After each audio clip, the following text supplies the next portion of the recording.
그래서 내과 환자분들이 오늘 내용에 좀 더 관심을 가지시길 바라겠습니다.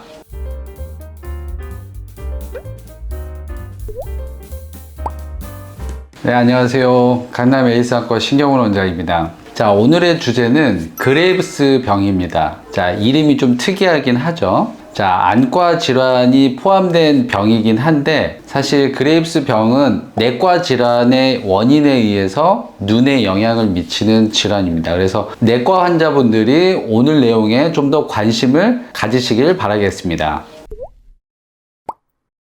그레이브스 병은 1835년에 영국의 의사 로버트 제임스 그레이브스가 환자들을 살펴봤는데 목 아래쪽이 붓는 증상이 있고 눈이 튀어나오고 손이 축축한 환자들이 있는 것을 보고 증상이 있는 환자들을 모아놓고 이 사람들의 질환들을 그레이브스 병이라고 본인의 이름을 따서 명명하게 되었습니다. 안과 질환명들을 보면 그레이브스 병과 같이 이제 사람의 이름을 딴 거나 어떤 지역명, 지난번에 아벨리노 각막이 영양증과 같이 어떤 지역명을 딴 경우가 있는데 이렇게 이름을 딴 이유는 과거에는 이 질환의 근본적인 원인을 알지를 못하고 어떠한 환자들의 특성이 있는 사람, 특징이 있는 사람들을 발견된 지역이나 그 발견한 의사의 이름을 따서 질환명을 명명을 했기 때문에 지역명이나 이름을 딴 경우가 많습니다. 그래서 이 그레이브스 병도 발견한 의사의 이름을 따서 명명이 되었던 거죠. 그리고 나서 20세기가 들어서 의학이 발달하면서 조직학적 특성을 봤더니 갑상선, 이 갑상선 부위가 비대해져 있다는 걸 발견을 하고 혈액 검사를 해봤더니 갑상선 항진증, 즉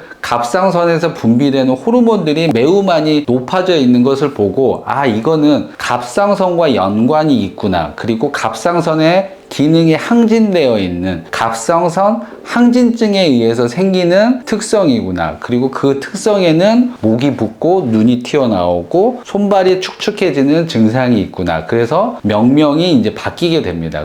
갑상선의 기능이 항진되어 있구나 라고 이름을 통해서도 어느 정도 그 원리를 파악할 수 있게 된 것이죠. 갑상선 기능 항진증의 정확한 원인은 아직도 밝혀지지는 않았는데 자가 면역 질환 중에 하나로 생각되고 있습니다. 그래서 갑상선을 자극하는 특정 항체가 갑자기 높아지면서 갑상선 부분이 매우 이렇게 혹과 같이 커지게 되는 것이고, 그리고 눈 주위에 있는 이 근육들이 비대해지게 되고, 그리고 갑상선의 기능이 항진이 되면 심혈관 쪽 심박이 빨라지거나 심장의 수축력이 강해지기 때문에 몸에서 수분이 발산이 많이 되게 되는 것이죠. 자, 저희는 이제 안과 시간이니까 눈에 대해서 좀 살펴보면 갑상선 기능 항진증 환자들의 특징적인 눈의 모양이 눈이 앞쪽으로 돌출되어 있는 것인데요. 이 원인으로는 이 안구 주위에 있는 이러한 근육들이 매우 비대해지게 되면 한정된 공간에서 근육들이 뭉쳐지기 때문에 이 눈이 앞쪽으로 이렇게 튀어나오게 됩니다. 그래서 안구 돌출증이라고 하게 되는데, 사진에서 보시면 눈이 정말 무섭도록 눈이 튀어나와 있는 걸 보실 수가 있죠.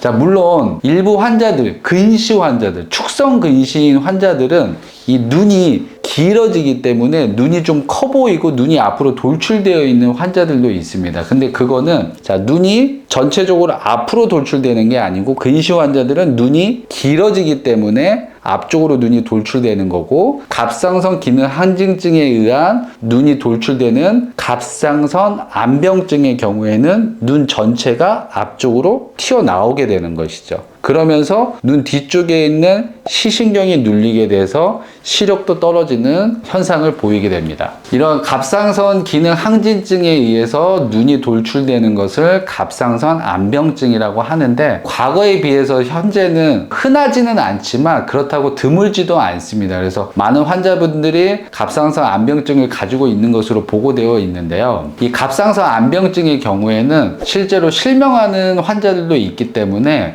매우 주의를 가져야만 하는 부분이기도 합니다. 갑상선 기능 검사는 요즘에는 흔하게 할 수 있는 검사고 비용 자체도 크게 들지 않습니다. 그래서 남들에 비해서 내가 좀 눈이 크다든지 약간 좀 돌출되어 있다든지 그리고 기분적으로 조금 뭔가 업되어 있다든지 하시는 분들은 갑상선 암병증에 대한 생각을 좀 해보시고 혈액 검사를 통해서 갑상선 기능 검사를 좀 미리미리 좀 받으셨으면 좋겠어요. 갑상선 암병증이 이미 생겼다는 것은 병이 상당히 진행되어 있다는 걸 의미하기 때문에 빠른 검사가 중요하고요. 또 갑상선 암병증이 생겼을 때는 치료 자체가 좀 쉽지가 않습니다. 첫 번째 치료는 고용량 스테로이드를 주사로 몸에 주입을 하는 건데 워낙 고용량이기 때문에 이 스테로이드 자체만으로도 생명이 위독할 수 있는 치료이기도 하고요. 또 이 고용량 스테로이드 치료에 반응이 없는 경우에는 눈 주위에 있는 뼈를 절개를 해서 뼈를 쪼갠 다음에 눈 주위의 공간을 넓히는 정말 위험한 수술을 하는 경우도 있습니다.